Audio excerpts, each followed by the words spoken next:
तो मन्नापुरम आप 107 की पुट के जरिए भी, यानी कि फर्दर डाउन साइड जो है शायद यहाँ खुल सकता है, तो आप शॉर्ट अगर जा रहे हैं तो आउटराइटली फ्यूचर में शॉर्ट कर सकते हैं। अदरवाइज 107 की पुट के जरिए भी आप यहाँ पर पोजीशन ले सकते हैं। 107.50 की पुट के जरिए करीब ₹2.5 के आसपास ये कामकाज कर रही है, इसको भी आप देख सकते हैं कि फर्दर स्लाइड डाउन जो है वो एक्सपेक्ट कर रही है मन्नापुरम में शिल्पा मैम। 103 और ₹100 के टारगेट्स के लिए 111 का एक स्टॉप लॉस मेंटेन करेंगे। और अगर आप पुट में जा रहे हैं तो करीब करीब जो ₹2.5 की पुट है ये ₹4 या ₹5.5 तक के टारगेट दिखा सकती है। करीब 1.5 का या ₹2 के आसपास का एक स्टॉप लॉस यहाँ पर आप मेंटेन करेंगे। 3 कॉल जिसमें से 2 शॉर्ट साइड पर हैं। बालकृष्ण इंडस्ट्री में आप शॉर्ट जाएंगे, मन्नापुरम में आप शॉर्ट जाएंगे। और लॉन्ग अगर आप जाना चाह रहे हैं तो ग्लेनमार्क फार्मा 420 का एक स्टॉप लॉस लगा के ₹450 के टारगेट्स के लिए आप लॉन्ग जा सकते हैं ग्लेनमार्क फार्मा के अंदर भी। अब कुछ और स्टॉक्स इस पर बातचीत करनी जरूरी है। उसमें एक NMDC करीब करीब 3% के आसपास की तेजी है यहाँ पर। शिल्पा मैम यहाँ क्या करें? जी, NMDC and as a whole metal pack की मैं बात करूंगी। NMDC डेफिनेटली एक 114, 115 जोन्स के सपोर्ट पे बार बार वो आके वहां से एक टर्न अराउंड ले रहा है, लेकिन रेजिस्टेंस भी 120, 121 पे है। इसके ऊपर आपको टारगेट्स टुवर्ड्स 130 भी मिल सकते हैं। बट एज अ होल अगर मेटल्स पैक की भी बात करेंगे, जब ऐसे फॉलिंग मार्केट में metals behaving holding and behaving की यहाँ पे एक अपसाइड आपको मिलेगा, चाहे वो वेदांता हो, चाहे वो टाटा स्टील हो, NMDC हो, नाल्को, आपको बहुत सारे मेटल काउंटर्स में एक अच्छा यहाँ पे पोजीशन मिल रहा है, जहाँ पे आपको अगर लॉन्ग साइड में जाना है तो आप डेफिनेटली लॉन्ग ले सकते हैं in any of this counters. तो अगर आप मेटल में लॉन्ग जाना चाह रहे हैं तो NMDC एक विकल्प आपके लिए हो सकता है। डे हाई के आसपास कामकाज कर रहा है। एक और इम्पॉर्टेंट अपडेट आपकी स्क्रीन पर चल रहा है, जहां पर BEML की जो डीमर्ज आर्म है, जो सितंबर में डीमर्ज हुई थी, इसका एक्स हुआ था, वो अब जल्द लिस्टिंग हो सकती है। BEML लैंड एसेट लिमिटेड की लिस्टिंग जो है वो जल्द होते हुए दिखाई पड़ सकती है। 8 सितंबर 2022 को ये डीमर्ज हुआ था और उसके बाद से अटकलें लगाई जाती थी कब इसकी लिस्टिंग होगी। पूरी डिटेल ले लेते हैं। पहले लक्ष्मण जी हमारे साथ मौजूद भी हैं। लक्ष्मण जी, ये बहुत समय से ये पेंडिंग है। अनुमान लगाया जा रहा था कि 1 महीने में लिस्ट होगा, अक्टूबर नवंबर तक आते आते, लेकिन ये टलते टलते करीब करीब 6 महीने होने को आ रहा है, लेकिन BEML लैंड एसेट की लिस्टिंग अभी तक हुई नहीं। आप कह रहे हैं कि जल्दी हो सकती है, कैसे रहेगा ये पूरा प्रोसेस, क्या होगा?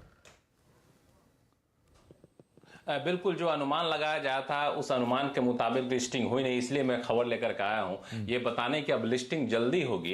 क्योंकि जो लिस्टिंग नहीं हुई इसके पीछे ये है कि लिस्टिंग से पहले कई सारी प्रक्रिया होती कंपनी को लेकर के, वो प्रक्रिया काफ़ी लंबी हो रही थी और उस प्रक्रिया का प्रस्ताव जब रखा गया संबंधित मंत्रालयों के सामने BEML की तरफ से, तो खासतौर से विनिवेश विभाग ने यह सिफारिश की है कि इस प्रक्रिया को आप छोटी करिए और जल्द से जल्द इसको लिस्ट कराइए। अब इस प्रक्रिया को छोटी करने की कोशिश चल रही है ताकि जल्द से जल्द इसको लिस्ट कराया जा सके, क्योंकि लिस्ट होने के बाद ही BEML में जो सरकार अपनी 26% हिस्सेदारी बेचना चाहती है, जो अभी करीब 54% है, वो हिस्सेदारी तभी बेच पाएगी जब इस BEML की जो सब्सिडरी आर्म है BEML लैंड एसेट्स लिमिटेड, उसको लिस्ट कराया जा सकेगा। और एक तो लिस्ट करने की प्रक्रिया छोटी करनी है और दूसरा ये है कि जो BEML के पास जो जमीनें पड़ी हुई हैं वो जमीन को ट्रांसफर करना होगा BEML लैंड एसेट लिमिटेड यानी नई सब्सिडरी को। तो वो ट्रांसफर करने की प्रक्रिया भी अब अंतिम चरण में पहुंच गई है, चूंकि इसमें कई राज्य सरकारों की जमीन थी, वो अब ट्रांसफर किया जा रहा है।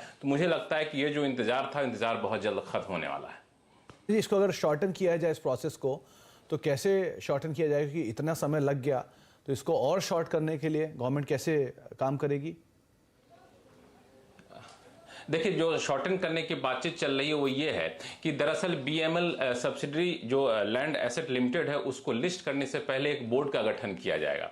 अब बोर्ड के गठन करने का जो प्रस्ताव BEML की तरफ से सौंपा गया था, उस प्रस्ताव के तहत अगर जाते तो लंबी प्रक्रिया आएगी, क्योंकि इसके तहत पब्लिक सेक्टर एंटरप्राइजेस बोर्ड से हर बोर्ड मेंबर की मंजूरी ली जाएगी, उसके MD की मंजूरी ली जाएगी, उसके वरिष्ठ अधिकारियों की मंजूरी ली जाएगी, फिर अखबार में विज्ञापन दिया जाएगा। तो ये प्रोसेस लंबा होता। अब विनिवेश विभाग ने यह सिफारिश की है कि जैसे पिछले कुछ कंपनियों को जब डिमर्ज किया गया, उनकी जो लिस्टिंग की गई, उसी तर्ज पर इसके बोर्ड का भी गठन करिए। अब बोर्ड के गठन करिए, आप पब्लिक सेक्टर एंटरप्राइजेस की तरफ से, बोर्ड की तरफ से मत जाइए। अस्थायी तौर पर बोर्ड का गठन करके आप सेबी नियमों के अधीन लिस्ट करा सकते हैं। इसमें यह हुआ कि जो BEML के जो वरिष्ठ अधिकारी हैं उनको बोर्ड का मेंबर बना लीजिए।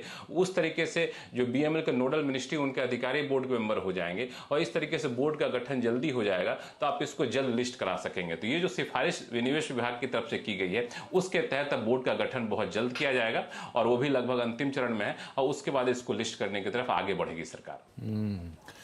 तो प्रोसेस आपको समझाया लक्ष्मण जी किस तरह से ये होगा, और जो बहुत समय से अटकी हुई प्रक्रिया है उसमें थोड़ी सी अब रफ्तार आएगी, जल्दी लिस्ट होगा। BEML का जो डीमर्ज्ड आर्म है लैंड एसेट वाला वो, और स्टॉक में रिएक्शन भी देखिए, लोअर लेवल से एक बढ़िया पुल बैक है, मोरलेस फ्लैट टू नेगेटिव साइड पे BEML का स्टॉक कामकाज कर रहा है। 1170 1180 ये मौजूदा स्तर देखने को मिल रहा है। ऑलमोस्ट हरे निशान में आने की तैयारी में BEML कामकाज करता हुआ दिखाई पड़ रहा है। शिल्पा मैम, BEML का चार्ट कैसा लग रहा है, क्योंकि लोअर लेवल से पुल बैक तो है न्यूज फ्लो के दम पे?